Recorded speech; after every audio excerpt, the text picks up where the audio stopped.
The insurance matrix. You know what your deductible is, and you know what your monthly premium is, but do you actually know what's covered and what's not? This episode, we talk about all the fine details.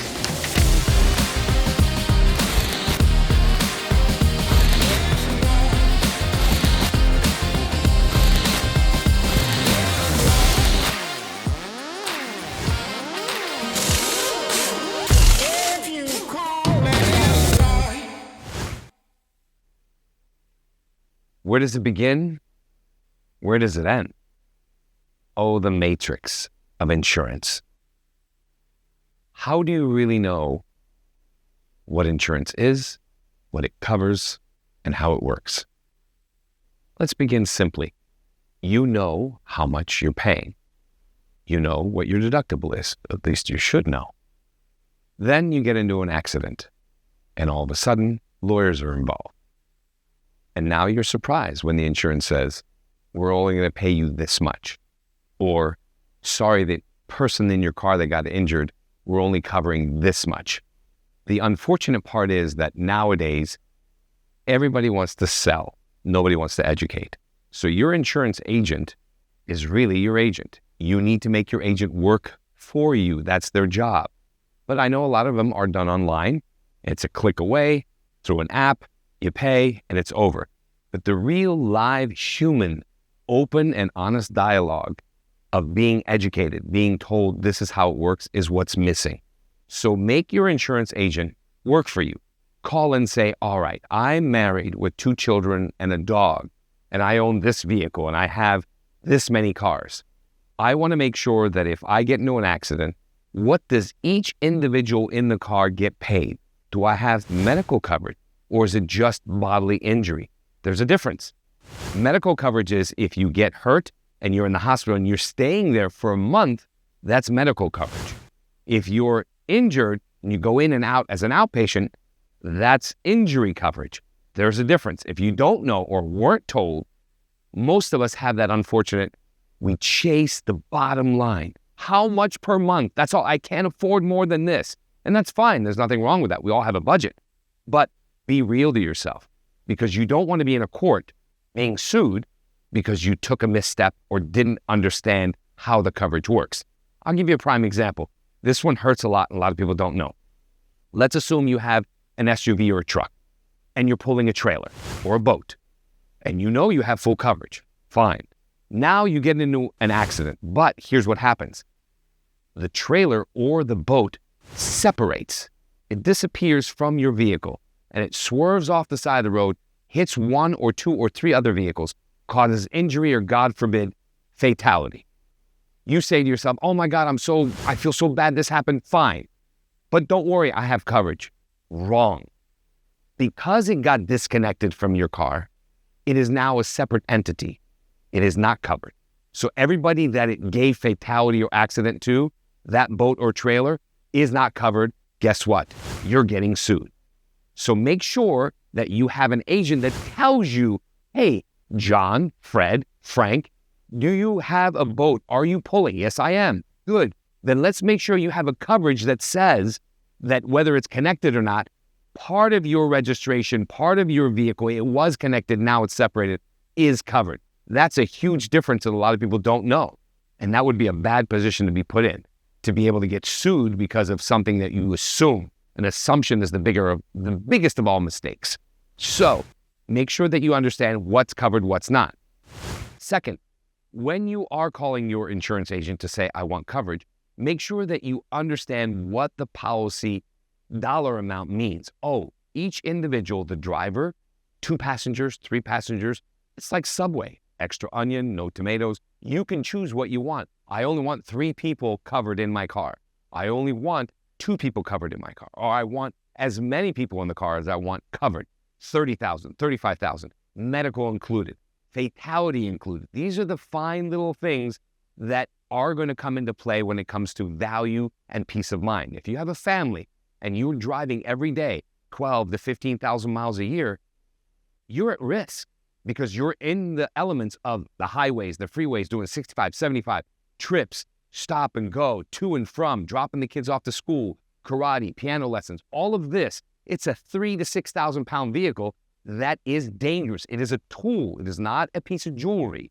So when you're driving this hunk of metal, other people are driving their hunk of metal. And when you get into an accident, who's to blame and who's covered? So these are the fine lines that you need to make sure that you understand. Because once you do that, now you have peace of mind. Now you have true insurance coverage. Also, remember, when you have a newer vehicle, they offer you, would you like windshield coverage? And you say, nah, I don't need windshield coverage. I'm fine. What's a windshield cost? $300, $500, $600? No, I waive it. I don't want it. Here's the thing that your insurance agent should tell you. Guess what, John, Frank, Joe, or Mrs. Johnson? When you have a newer vehicle, the windshield comes with a module. The side view mirrors have their own computer. So when you put your turn signal on, that camera comes on each side. Well, that's connected to your windshield. So if you go to replace your windshield and you said no to windshield coverage, you may pay $700, $800 out of pocket, but nothing in the car is going to work now because it needs to be reprogrammed. What does that reprogramming cost? $3,000. So imagine that.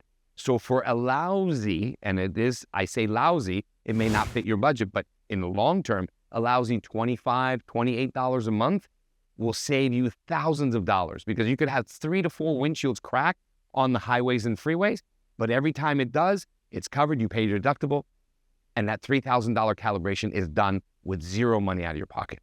That's a huge difference. Now, lastly, one of the most important parts of insurance. Again, the insurance says, okay, where do you want to be per month? I got this coverage. You break it down to the ridiculous, to your bottom line. You say, okay, good, I'm at $200 a month. Wonderful. Here's where the insurance agent falls short. You're driving along, somebody swerves in front of you. You don't get into an accident, no police are involved, but you swerve off the road and you hit the curb. Okay, you have a blown tire, not a big deal. Your rim that may cost you $500, $600 now needs a new rim, a new tire. No police are involved, no tow trucks are involved. It's just you. You change a spare tire, you call your insurance and say, hey, I had this happen, my deductible is $1,000, please cover me. They cover you, you pay your $1,000, you go on. Here's what happened that you don't know about. Because some policies are called umbrella policies. So you have a deductible for your comprehensive and you have a deductible for your collision. Your comprehensive means the car itself is victimized. It was parked under a tree in a shopping mall. A tree fell on it. It had no harm, no foul, but it was victimized. You're driving along and a construction truck drops a ladder. You couldn't avoid it. You run over it. You puncture your oil pan. You destroy your engine. It's comprehensive. That alone has a separate deductible, which has nothing to do with collision. But nowadays, unfortunately, what ends up happening is they put you under this umbrella policy and say, you have a $1,000 deductible, have a nice day. Well, if you do claim it, that tire and that rim for a $1,200 repair, guess what happens? It falls in Carfax as a collision. Well, what does that mean? Well, it means when you go to sell it, the buyer says, hey, Carfax says it was in an accident. You look at them and say, that's what? No accident. There was no accident. It was a tire. No way to explain that, because on Carfax it says minor collision. It's labeled as that. Now who's the one that got screwed? You did. So make sure that when you talk to your agent, you make them accountable to say, I want a policy that separates my comprehensive and my collision. I don't want them together. Though they want to push that umbrella of the bottom line, oh, you only have a $1,000 deductible, you're good, I got you. Wrong. You make them work for you by saying, no, I want a $250 or $500 for comprehensive, and I want one for collision. Now, where does the comprehensive come in? And this has happened before.